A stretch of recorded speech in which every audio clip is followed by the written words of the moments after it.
തിരുവനന്തപുരത്ത് നിന്നാണ് അലക്സ് റാം ചേരുന്നത്. അലക്സ്, പുതുക്കിയ കാലാവസ്ഥാ മുന്നറിയിപ്പുകൾ കൂടി ഇപ്പോൾ വരുന്നുണ്ടല്ലോ, മഴ തുടരും എന്ന് തന്നെയാണല്ലോ അലക്സ്?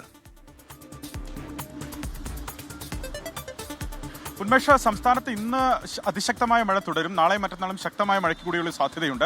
അതിനുശേഷം, അതായത് ബുധനാഴ്ചയ്ക്ക് ശേഷം സംസ്ഥാനത്ത് മഴ ദുർബലമാകും. നിലവിൽ ഈ പെയ്യുന്ന കനത്ത മഴയ്ക്ക് ശമനമുണ്ടാകുമെന്നാണ് കേന്ദ്ര കാലാവസ്ഥാ വകുപ്പിന്റെ പ്രവചനത്തിലുള്ളത്.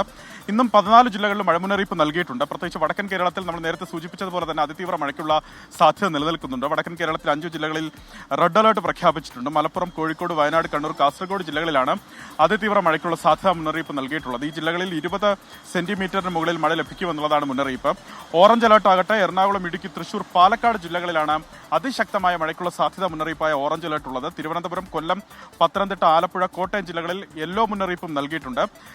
നാളെ മറ്റന്നാൾ കൂടി ഞാൻ നേരത്തെ സൂചിപ്പിച്ചതുള്ള ശക്തമായ മഴ തുടരാൻ സാധ്യതയുണ്ട്. നാളെ മറ്റന്നാൾ വിവിധ ജില്ലകളിൽ, പ്രത്യേകിച്ച് മധ്യ കേരളത്തിലും വടക്കൻ കേരളത്തിലും വിവിധ ജില്ലകളിൽ യെല്ലോ മുന്നറിയിപ്പ് നൽകിയിട്ടുണ്ട്. ഈ മഴയ്ക്കൊപ്പം, പ്രത്യേകിച്ച് ഇന്ന് കൂടി ശ്രദ്ധിക്കേണ്ട ഒരു പ്രധാനപ്പെട്ട കാര്യം, മഴയ്ക്കൊപ്പം ശക്തമായ കാറ്റിനും സാധ്യതയുണ്ട്. അത് തീരമേഖലയിലും മലയോര മേഖലയിലും അതെ ശക്തമായ കാറ്റിന് സാധ്യതയുണ്ട്. മണിക്കൂറിൽ പരമാവധി 50-60 കിലോമീറ്റർ വരെ വേഗതയിൽ വീശിയടിച്ചേക്കാവുന്ന കാറ്റിന് സാധ്യതയുണ്ട്. മരം കടപുഴ വീഴുക തുടങ്ങി നാശനഷ്ടങ്ങളും അപകടങ്ങളും ഒക്കെ ഉണ്ടാകാൻ സാധ്യത നിലനിൽക്കുന്നുണ്ട്.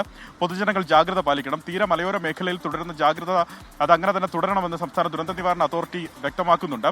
തീരമേഖലയിൽ, പ്രത്യേകിച്ച് തിരുവനന്തപുരം മുതൽ കണ്ണൂർ വരെയുള്ള തീരദേശ ജില്ലകളിൽ അത് 4 മീറ്റർ വരെ ഉയരത്തിലെ ഉയർന്ന തിരമാലയ്ക്കും കടലാക്രമണത്തിനും സാധ്യതയുണ്ടെന്നുള്ള അറിയിപ്പുണ്ട്. രൂക്ഷമായ കടലേറ്റം പല ഭാഗങ്ങളിലും ഉണ്ടാകും. ചിലപ്പോൾ ഇന്ന് വൈകുന്നേരം, ഇന്ന് രാത്രിയിലും ഉണ്ടാകും. അതിനാൽ തീരദേശവാസികളും മത്സ്യത്തൊഴിലാളികളും ജാഗ്രത തുടരണം. ഒപ്പം കേരള, കർണാടക, ലക്ഷദ്വീപ് തീരങ്ങളിൽ മത്സ്യബന്ധനത്തിന് വിലക്കേർപ്പെടുത്തിയിട്ടുണ്ട്. കാരണം ശക്തമായ കാറ്റിന്, കടലിൽ പരമാവധി 80 കിലോമീറ്റർ വരെയൊക്കെ വേഗതയിൽ വീശിയടിച്ചേക്കാവുന്ന കാറ്റിന് സാധ്യതയുണ്ട്. അതുപോലെ കടൽ പ്രക്ഷുബ്ധമാണ്.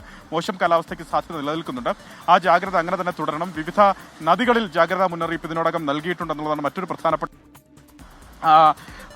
നദികളിൽ ജലനിരപ്പ് ഉയരാനുള്ള സാധ്യത നിലനിൽക്കുന്നതിനാൽ, അതായത് പ്രളയ സാധ്യതാ മുന്നറിയിപ്പുള്ള ജില്ലകളിൽ മഞ്ഞ അലർട്ട് നദികളിൽ പ്രഖ്യാപിച്ചിട്ടുണ്ട്. തിരുവനന്തപുരത്ത് കരമന ആറിൽ ഈ മഞ്ഞ അലർട്ട് പ്രഖ്യാപിച്ചിട്ടുണ്ട്. വെള്ളക്കടവ് സ്റ്റേഷനിലാണ് ഇത്തരത്തിൽ ജലനിരപ്പ് ഉയരാനുള്ള സാധ്യതയുള്ളതായി കാണുന്നത്. പത്തനംതിട്ടയിൽ പമ്പ മടമൺ സ്റ്റേഷൻ, മണിമല കല്ലൂപ്പാറ സ്റ്റേഷനിലും ഇടുക്കി തൊടുപുഴയാറിൽ മണക്കാട് സ്റ്റേഷനിലുമാണ് ഇത്തരത്തിൽ മഞ്ഞ അലർട്ട് പ്രഖ്യാപിച്ചിട്ടുള്ളത്. എന്താണെങ്കിലും നദീതീരങ്ങളിൽ താമസിക്കുന്നവരും ജാഗ്രത തുടരണം. ഉന്മേഷം. ശരി, അലക്സ് റാം മുഹമ്മദാണ് ഇപ്പോൾ തിരുവനന്തപുരത്ത് നിന്ന് വിവരങ്ങൾ നൽകിയത്.